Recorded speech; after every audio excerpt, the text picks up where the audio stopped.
ดอกคูณเสียงพินแผ่นดินที่น้องจากมาอยู่กรุงเหงาใจ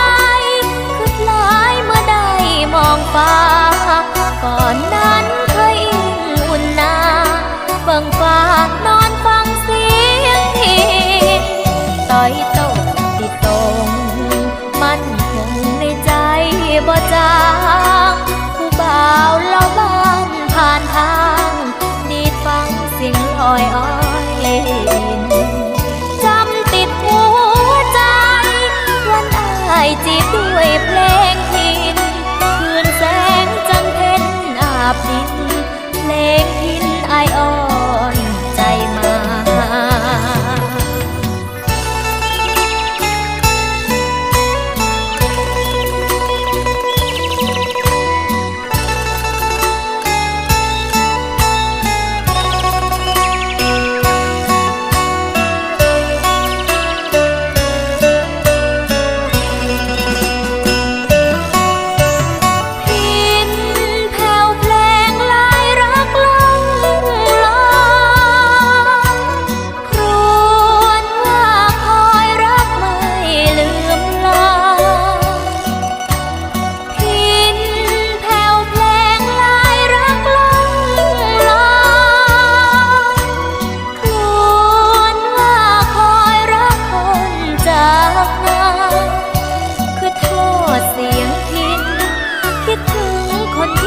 ท้องนาลุงป้านาพ่อแม่และอายคนนั้นมาอยู่ไกลใจยังทวินอยากเมื่อนั่งฟังเสียงพินจากปลายนิ้วอายขับผ่านฝากคำย้ำใจ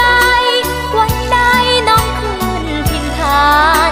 อยากให้อายคอยผูกพันน้องนั้นด้วยมนต์เสียงพิ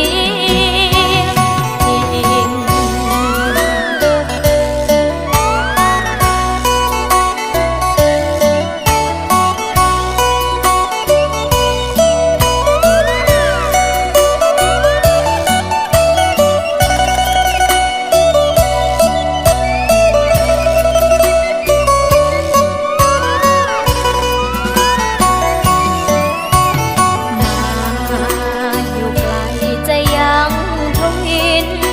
อยากเมื่อนั่งฟังเสียงพินจากปลายนิ้วอายขับผ่านฝากคำย้ำใจวันใดน้องคืนพินทานอยากให้อายคอยผูกพันน้องนั้นด้วยมนต์เสียงพิ